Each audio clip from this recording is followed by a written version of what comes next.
نحمدہ و نصلی علی رسولہ الکریم اما بعد فاعوذ باللہ من الشیطان الرجیم بسم اللہ الرحمن الرحیم رب اشرح لی صدری ویسر لی امری واحلل عقدۃ من لسانی یفقہوا قولی ربی یسر ولا تعسر وتمم بالخیر اللہم فقہنا فی الدین۔ سورۃ البقرہ آیت نمبر 110 لفظی ترجمہ، روٹ ورڈ اور تفسیر۔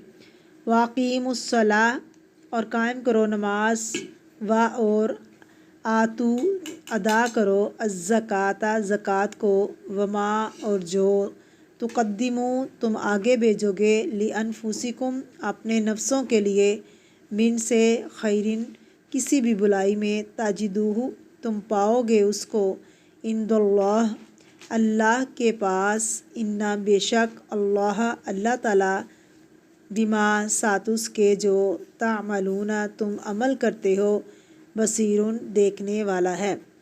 روٹ ورڈ ہے اس کے الفاظ کی وضاحت۔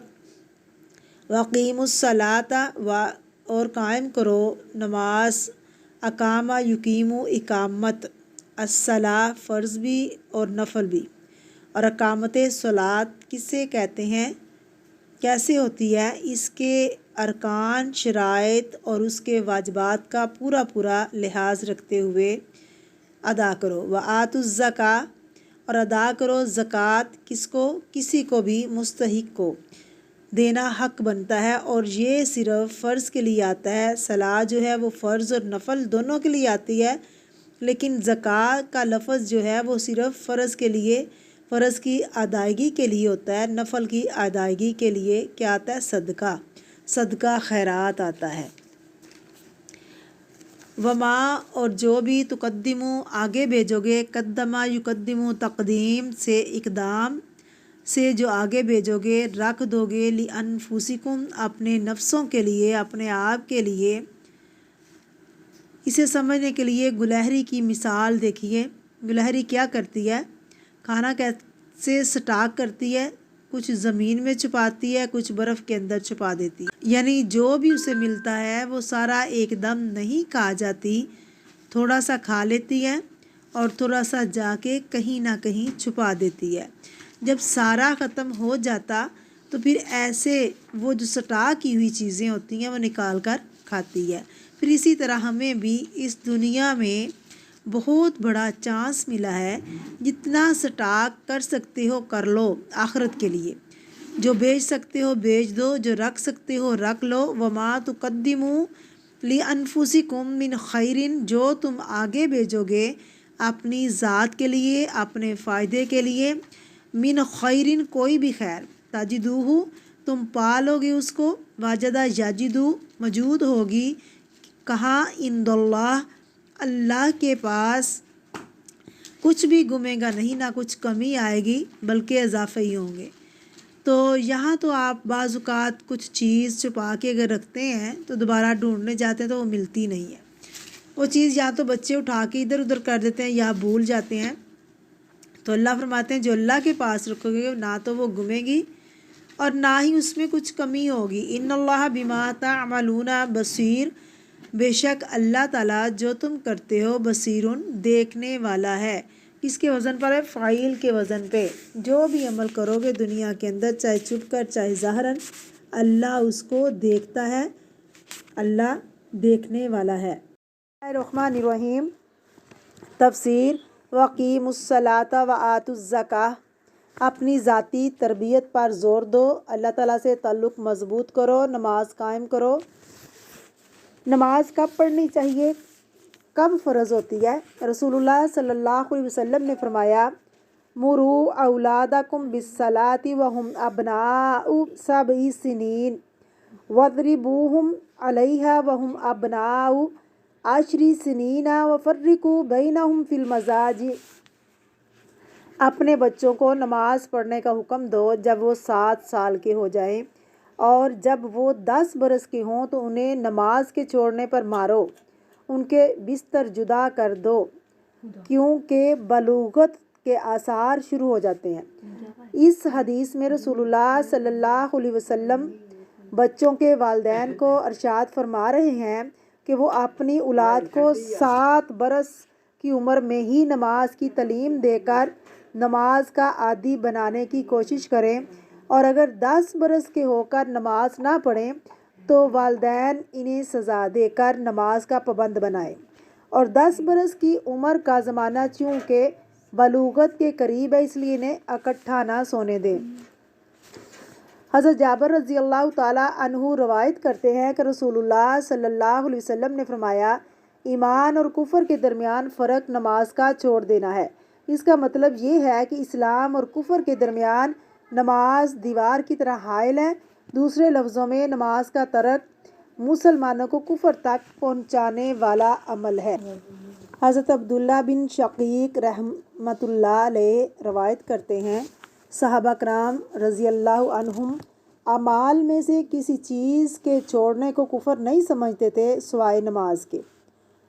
ابو درداء رضی اللہ تعالیٰ عنہ سے روایت ہے کہ رسول اللہ صلی اللہ علیہ وسلم فرماتے ہیں، جو شخص نماز چھوڑ دے تو یقیناً اس کی بابت یعنی اس کے بارے میں اللہ کا معاف کرنے کا ذمہ ختم ہو گیا، چاہے تو وہ معاف کرے چاہے تو وہ سزا دے۔ حضرت ابن عمر رضی اللہ عنہما روایت کرتے ہیں کہ رسول اللہ صلی اللہ علیہ وسلم نے فرمایا، جس شخص کی نماز عصر فوت ہو جائے تو گویا اس کا اہل اور مال لوٹ لیا گیا۔ حضرت بریدہ رضی اللہ عنہ کہتے ہیں کہ رسول اللہ صلی اللہ علیہ وسلم نے فرمایا، جس شخص نے نماز عصر چھوڑ دی پس اس کے اعمال باطل ہو گئے۔ ایک نماز ضائع کرنا باقی نمازوں کو ضائع کرنا ہے، ایک نماز کا ضائع کرنا باقی اعمال کو ضائع کرنا ہے۔ نماز کی فضیلت، رسول اللہ صلی اللہ علیہ وسلم نے فرمایا، الصلوات الخمس والجمعۃ الی الجمعۃ کفارۃ لما بینہن ما لم تغش الکبائر۔ 5 نمازیں ان گناہوں کو جو ان نمازوں کے درمیان ہوئے مٹا دیتی ہیں، اور اسی طرح ایک جمعہ دوسرے جمعہ تک کے گناہوں کو مٹا دیتا ہے جبکہ کبیرہ گناہوں سے اجتناب کیا ہو۔ مثلاً فجر کی نماز کے بعد جب ظہر پڑھیں گے تو دونوں نمازوں کے درمیانی عرصے میں جو گناہ اور خطائیں ہو چکی ہوں گی اللہ رب العزت ان کو بخش دے گا۔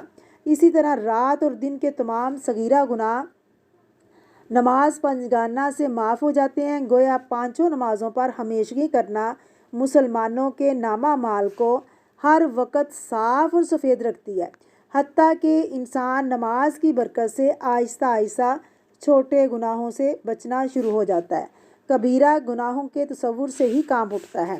حضرت ابو ہریرہ رضی اللہ تعالیٰ عنہ روایت کرتے ہیں کہ رسول اللہ صلی اللہ علیہ وسلم نے صحابہ رضی اللہ عنہم سے فرمایا، بھلا مجھے بتاؤ، اگر تمہارے دروازے کے باہر نہر ہو اور تم اس میں ہر روز 5 بار نہاؤ، کیا پھر بھی جسم پر میل باقی رہے گا؟ صحابہ رضی اللہ عنہم نے کہا، نہیں۔ آپ صلی اللہ علیہ وسلم نے فرمایا، یہی مثال 5 نمازوں کی ہے، اللہ تعالیٰ ان کے سبب گناہوں کو معاف کر دیتا ہے۔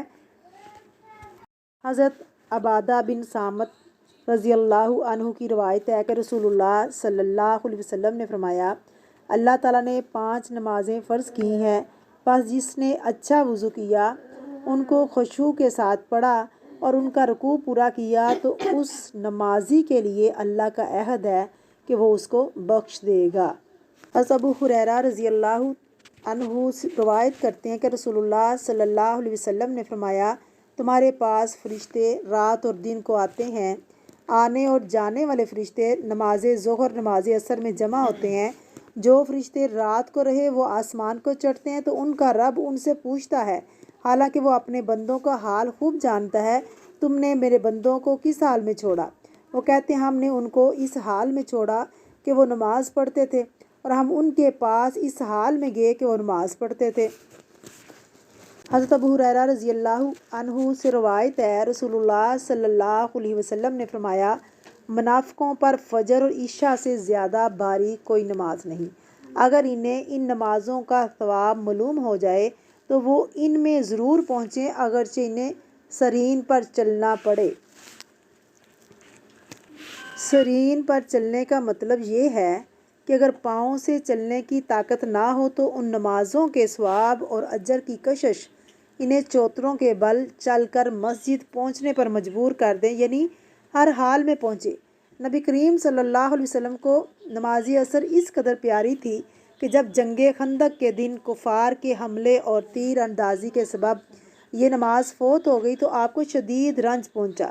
اس پر نبی صلی اللہ علیہ وسلم کی زبان مبارک سے یہ الفاظ نکلے، ہمیں کافروں نے درمیانی نماز عصر سے باز رکھا، اللہ تعالیٰ ان کے گھروں اور قبروں کو آگ سے بھرے۔ استغفر اللہ۔ حضرت ابن عباس رضی اللہ عنہم سے روایت ہے کہ رسول اللہ صلی اللہ علیہ وسلم نے فرمایا، خانہ کعبہ کے پاس جبریل علیہ السلام نے میری امامت کی، آپ کو نماز پڑھائی، پس مجھے ظہر کی نماز پڑھائی